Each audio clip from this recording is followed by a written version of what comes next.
오늘 말씀을 통해서 통곡을 멈추어야 할 때라는 제목으로 하나님 말씀을 묵상하려고 합니다.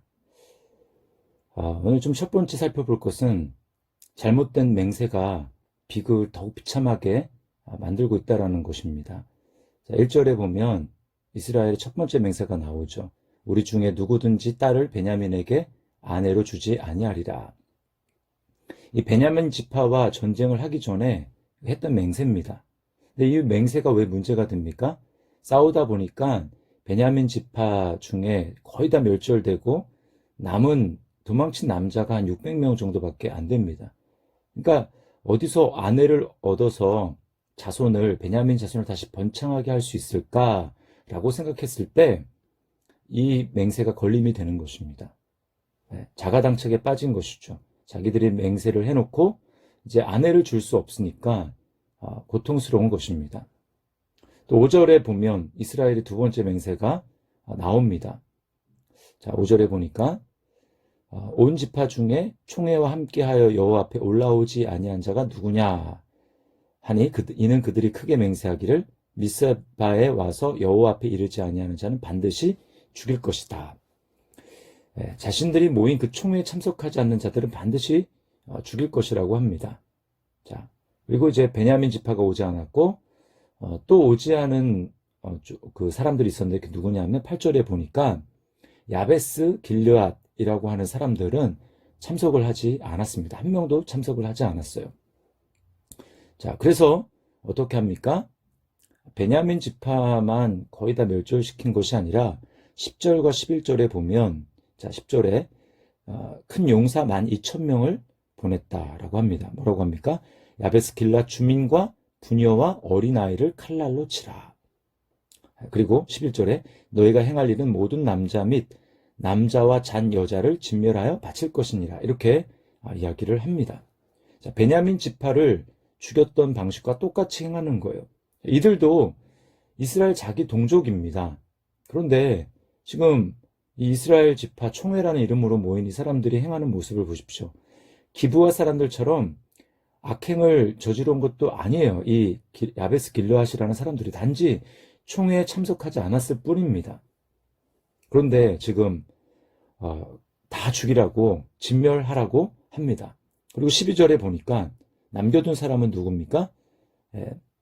젊은 처녀 400명을 얻었다. 이렇게 이야기를 합니다. 그리고 그들을 사로잡아 와서 이 베냐민에 남아있는 그 600명의 아내로 이 400명의 야베스 길르앗 여자들을 주는 것이죠. 포로로 끌어와서 강제로 결혼시키는 것입니다. 여러분, 얼마나 아이러니합니까? 자기 동종을 정당한 이유 없이 몰살시켜서 죽일 뿐만 아니라 여자들까지도 강제 납치해서 지금 원치 않는 강제 결혼을 시키고 있는 겁니다. 이스라엘 지금 전체가 살인자 행세가 되고 있고 그리고 성매매를 시키고 있습니다.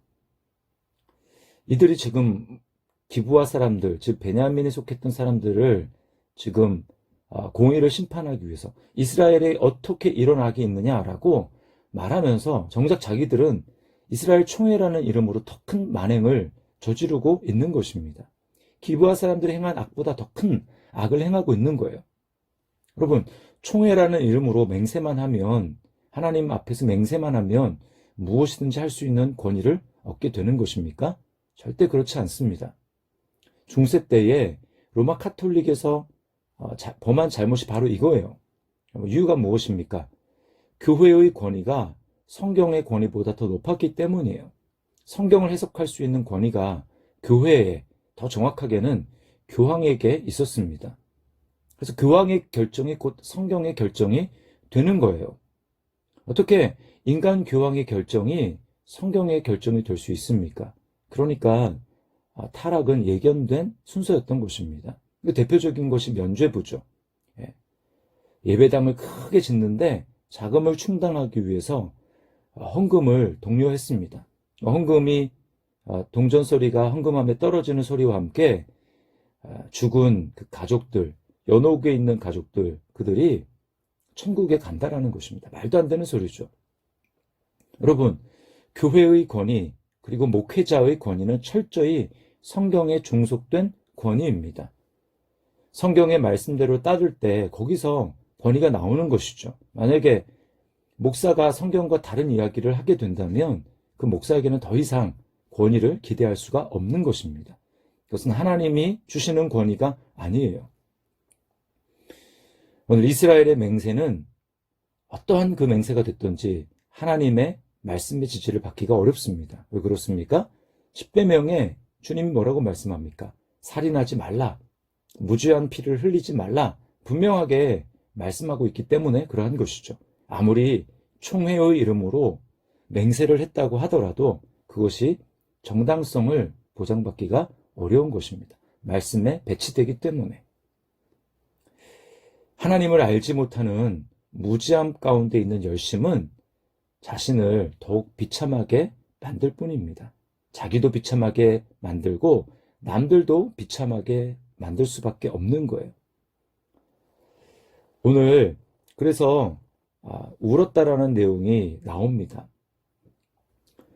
본문에 울었다라는 말은 없지만, 직접적인 말은 없지만 이 진멸당한 야베스 길르앗 주민들, 그리고 용문도 모르게 사로잡혀간 이 야베스 길르앗의 400명의 처녀들은 통곡하며 울었을 거예요. 이들만 울었습니까? 아닙니다. 2절에 보니까 백성이 베델에 이르러 거기서 저녁까지 하나님 앞에 앉아서 큰 소리로 울며라고 이야기를 합니다. 여러분, 이 이스라엘 총회가 큰 소리로 울고 있습니다. 통곡을 하고 있어요. 왜 눈물을 흘립니까? 지금 동족 간의 전쟁을 통해서 베냐민 지파, 한 지파가 거의 없어지게 된 것이기 때문이죠. 여러분, 이것이 누구의 잘못입니까? 결국은 자기들의 잘못이에요. 기브와 사람들 악행을 저지르고 성행위를 하려고 했고 그것이 안 되자 결국 이 레위인의 첩을 집단으로 성폭행을 하고 결국은 죽이지 않았습니까? 그 악을 행했음에도 불구하고 그 악을 권면하고 징계하려 하는 그 자기 형제들의 말을 듣지 않는 고집, 그리고 동족이라는 사실도 잊어버린 채 광분해서 무자비하게 진멸을 했던 이스라엘 사람들, 자신들의 잘못 때문에 결국은 이런 일이 일어났고 통곡하고 눈물을 흘리고 있는 것입니다. 결국 이 모든 것은 하나님을 떠나서 우상 숭배를 했던 이스라엘 전체의 문제였던 것입니다. 자, 그러나 지금 이들은 그 책임을 하나님께 돌리고 있어요. 3절을 보십시오.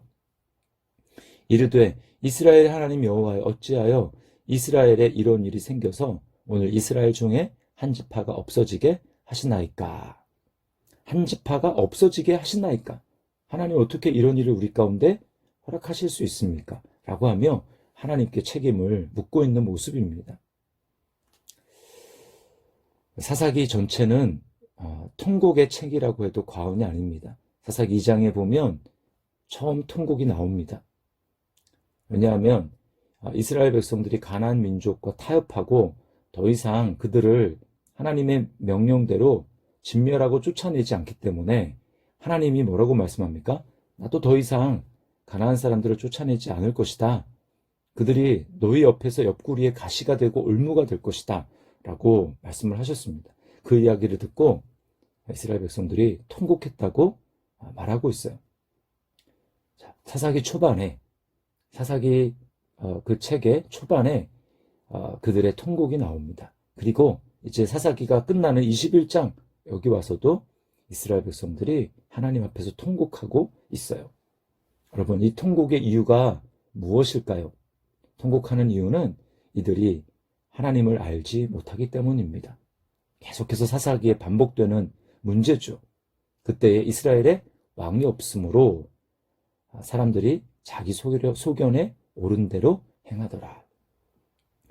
하나님을 알지 못하고 자기 생각대로 하나님을 따르고 믿으려고 하니까 여러분, 그것은 아무리 열심을 낸다 할지라도 비극을 초래할 수밖에 없는 것입니다. 구약 성경 호세아 4장 6절에 이렇게 말씀하고 있어요. 내 백성이 지식이 없으므로 망하는도다. 네가 지식을 버렸으니 나도 너를 버려 내 제사장이 되지 못하게 할 것이요 네가 네 하나님의 율법을 잊었으니 나도 네 자녀들을 잊어버리리라. 여러분, 우리는 어떻습니까? 정말 하나님을 하나님으로 알고 있습니까? 하나님을 아는 지식이 우리에게 있습니까?